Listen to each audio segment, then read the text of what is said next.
FLIKO. Here's what makes you a good producer, in my opinion. It doesn't matter if you show people everything. It doesn't matter if you show people nothing with your process and what you use. What matters is your taste. What matters is your opinions. It's not how good you are at any one thing or how versed you are at any piece of equipment.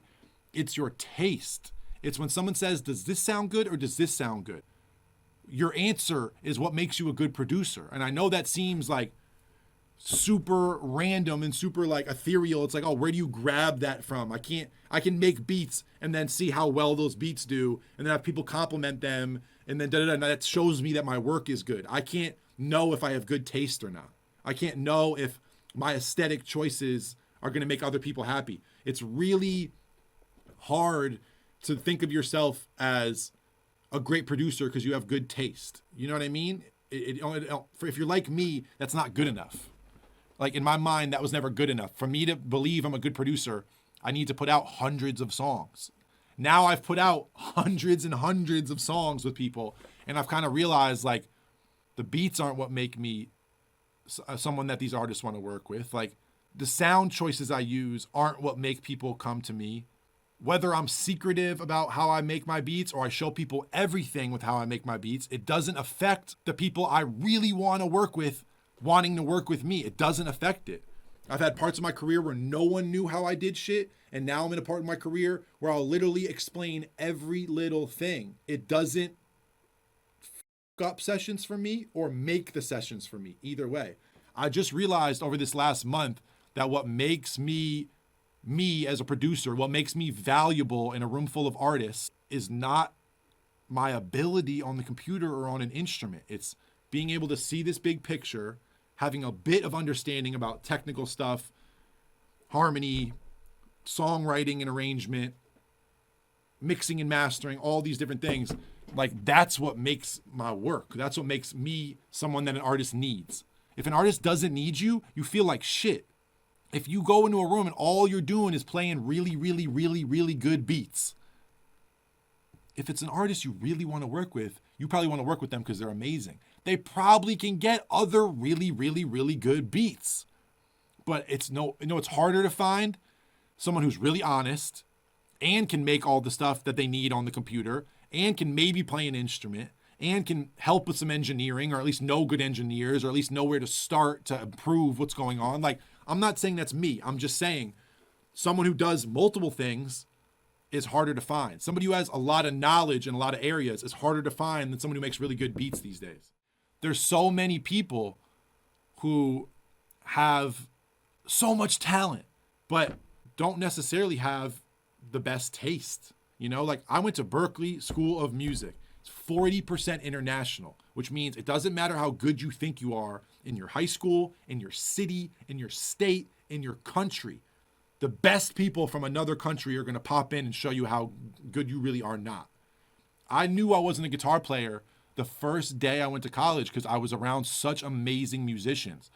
Ask me how many people that I was friends with in school are still making music. It's under the amount I can count on one hand. Ask me how many people I even just went to school with at the time who are crushing it in the music industry right now. Some of them I've found out about years and years later. Like Charlie Puth was a year or two behind me, but it's few and far between because there's people who could play the out of their instrument, read the out of any chart that they were given, like practice and practice and practice and practice and practice. But ask them how many songs they've written in the last 4 years while they were going to music school. Ask people who are going to the conservatory, who are studying counterpoint and learning all these classical pieces.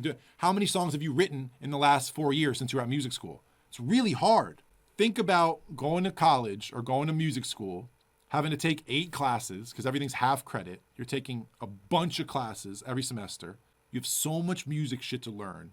You have so many tough things, whether reading music is tough for you or memorizing a lot of shit is tough for you or playing a type of music from hundreds of years ago you've never heard before or even playing jazz if you've never done that. It's so many things to learn. And then you got to write music on top of that. Then you got to come up with new songs. Then you got to come up with amazing shit no one's ever heard and learn how to market it and do all this. How are you supposed to go to music school, do all the shit they want you to do at music school, then write new amazing music? When you see someone like Maggie Rogers come out of like Clive Davis School of Music, and Pharrell goes and gives them a talk, and she plays like her senior project that ends up being this amazing album, that's rare. That's why Maggie Rogers is killing it now. And you see people like separate themselves. Whenever I was in school, I started realizing super quick that I'm not the most talented at anything in music, but I love music. I don't even know if some of these people who can play Tchaikovsky with their eyes closed love it or want it as bad as I do. Sounds selfish, sounds maybe a little ill-advised when this is someone who's been playing an instrument since they were 8 years old and spent all of their time playing an instrument. But I used to feel like, I don't know, I can't play guitar good enough. I can make beats, but everybody can make beats now. I don't have any connections. Why does someone need me? Why do these artists that I need to work with so bad in my heart, it's like I need to work with these people. Why the do they need me? And that used to scare me. It used to really scare me. So I would just put all that energy into a specific thing. I'd say, all right, let me make way more beats. I used to try to combat that scared feeling with, all right, let me just become better at one of those things. So I'm not just this person who has a bunch of taste and a bunch of hunger. Now I can say I have a bunch of beats, or I have a bunch of skills playing this one instrument, or I have a bunch of knowledge with the business. I would try to like just dive into one of these things that I was pretty good at and push it and be like, all right, fuck. How do I get better at this thing? It's this many years later. I was in college 10 years ago. I'm 29 years old. This many years later, I'm not the best. Like I'm in rooms now with way better people, granted, but I'm not the best at making beats. I'm not the best at playing keys. I'm not the best at one of these things, but I have a lot of hunger and I got a lot of knowledge, because all I do is sit with 90,000 kids in my Discord, sit on Twitch with 2,000 people and ask questions, do shit in front of people where I mess up and they help me. I say, I don't know. I say, please correct me. Please show me how to learn this. Like, that's what I'm always doing. And I've always been like that. Not because I'm doing it to win, not because I'm doing it to be a better producer. It's just what fucking interests me. The same way shit interests you. Like, I'm just trying to always know more, learn more, find out about a new cool artist, find out about a plugin that's going to make my shit sound better, find out about something that's going to make playing keys easier for me so I don't suck at playing keys so much. And then I was in a room last month. I wasn't there to play an instrument. I wasn't there to play beats. I wasn't there to make stuff on Ableton. I wasn't there to even help write the music. But I was there to produce.